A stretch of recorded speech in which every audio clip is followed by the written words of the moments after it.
future you. We've been together for so long, and I know na, this relationship will go both ways talaga. It's always been like that since my mom's time, and every time I would remember any occasions like this, I would remember her.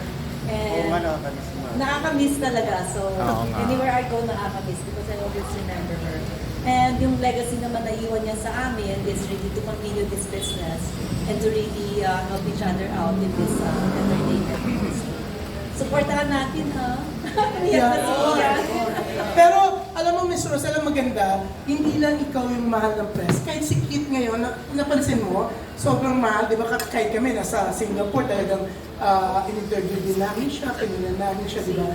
Ayan, nauiyak kasi naiiyak. Kasi hindi pa binigay yung 1,000. First Christmas nga na, Rosel. Oo, first Christmas. Papayakin ka na. Maiiyak Oo, namimiss naman nating lahat. Oo naman. Ana, thank you. Napawi yung ano ko pagka-shock. Pero ano yung pinaka-namimiss mo pag Christmas kay Mom?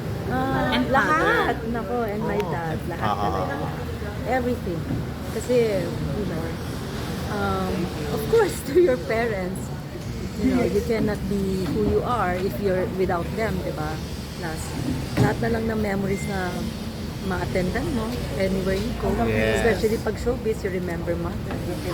Kaya, it's not easy to really just put it aside.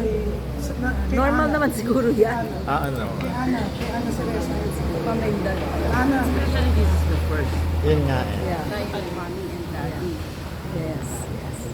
So sa last part ng movie, Binigyan mo na siya. of course we put, dun talaga ako sobrang, when I first watched Jo, it, yung ano mo. Ay, yung- yung part na yun, sobrang ako naiyak ako. Siguro po yun. Ano sa almost ang Pasko? Ano pa paano celebration? Pupunta pa kayo sa... Sa house pa rin, with my siblings. Gusto niyo nalo si Coach ko. Siyempre tuwang-tuwa kasi yung first game nanalo sila. Second game medyo, talagang heart stopper tuwing nanonood ka ng basketball game eh.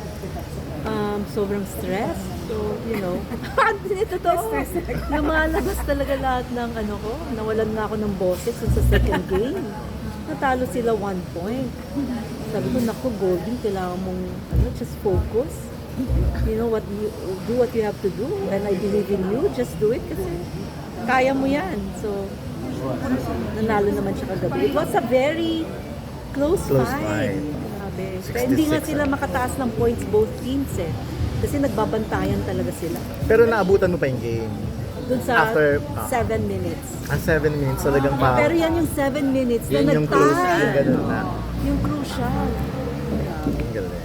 Nare-realize mo, parang hanggang si mother. Ikaw ang nag-take over. Tsaka yung parang Talaga ba? Ayan na yung legacy. Because there's nothing to hide. It's just being sincere in everything that you do.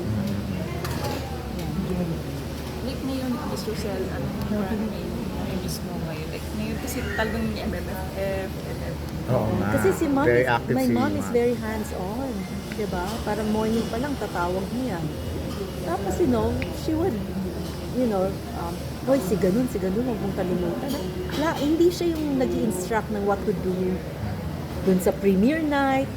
Ang pinapaalala niya, si ganyan, huwag mong kalilimutan, si ganun. Ang dami niyang minimension na names, huwag mong kalilimutan. Yun ang mga nire-remind niya, not really the logistics, hindi na siya masyadong gumagano. Hindi pressures ang feeling mo na be at par with you. No, I cannot be at par with her. She's different, She really founded Regal, and I think we could all say that she's really an icon in the industry. Someone told me, a politician even told me when I received an award recently, sinabi sa akin yung he used to be a senator. Sabi niya, your mom is a legend. You cannot be like her. I said, sir, yes, I know. Definitely, I couldn't be like her. Meron na bang award named after Mother Lee? Nagkaroon na siya ng marami, mga lifetime Hindi, achievement. after, awards. yung name, After her. Bawa the mother Wala Lee. pa. Siguro, Dapat meron. Gusto mo ba sa edits dito? Dapat meron. Lily Monteverde, Mother Lily Award or Lily Monteverde Award for Excellence. Yes. Dapat may ganun. Oo. So sa anong management style na parang nakuha mo? Being hands-on, being, truthful in everything that you do. Just be sincere and the passion. Kasi pag may ganyan ka, parang hindi ka naman nakakapagod to work. And that's what keeps you, you need to be grounded. Diba? You need to know. Kasi siya yung nauuna sa balita. Bakit kaya? Oo. Yeah. Diba? Parang ang dami Aminin niyang mo. alam. Tumatawag sa kanya. Kasi ang routine niya every morning is to call everyone. Oo. Isa-isa, alam mo yan. Oo. Isa-isa niya tatawagan talaga. Yes. Walang tigil. Kaya bilis niya makakuha ng balita. Mhm. Si Kate, ano ginagawa? Well, si Keith, as far as the business aspect of it, alam naman niya how to run it. The thing is, getting to know people in the industry. Diba? Kasi more or less, nandun yung puso niya eh. Kasi since he was a kid, he was with mother, nakita na niya. A lot of people that he is, kilala na niya, but a lot of people na syempre mga bago, hindi na niya masyado. But nag-effort naman siya talaga. Ngayon lang, nagkasakit lang siya. Kaya medyo hindi siya naka-attend ng few events. Laptop. My future will have a tribute to mother. Not really for sake, I just like in loving memory lang of my parents. Doon pa lang sa names, naiyak na ako. Sa dulo. Tapos sa iba, ito talaga yung last film na in-approve ni mother. Oh yes. Ay, hindi, meron pa yung Anton. Anton. Jolly Santa Maria. Ano nagustuhan niya dito sa Kasi those are the last 3 movies na I discussed with her the story and director and casting. In-approve niya lahat. Kasi dapat dalawa. Pero Rosel, so far, kumusta yung performance ng Francet sa fans day, sa promo? Galing. They both know what they're doing and nakikita ko naman yung sincerity din nila. Kasi it's not just because, they want the movie to make it, pero nandun yung natural nilang to mingle. May charisma talaga silang dalawa. Kasi marami ng lalo sa mga mall tour, di ba? Ganda na rin yung dinaanan nila kasi may mga although this is their first movie together, they've done, I think, promos before and marketing. May mga series na silang nagawa. Ilang sinihan din this Christmas? Hindi masyado marami. Mga ilan? I think we have about 40 something. But I don't know if that's the way it is. Paano ba yung naging procedure? Paano yung naging, ng Well, sa Metro Manila kasi bunutan. Pero pagdating sa provinces, since I know there are cinemas in the provinces na isang branch, 3 lang, 4 lang, kaya talagang mahirap. And plus, there are 10 movies. But you're hoping for, you're trying to argue. We're trying our best to really increase the number of cinemas. So, yun na nga, we will announce where the cinemas are para it's happening. Ano na mga may expect namin next year sa Riga? TV and movies.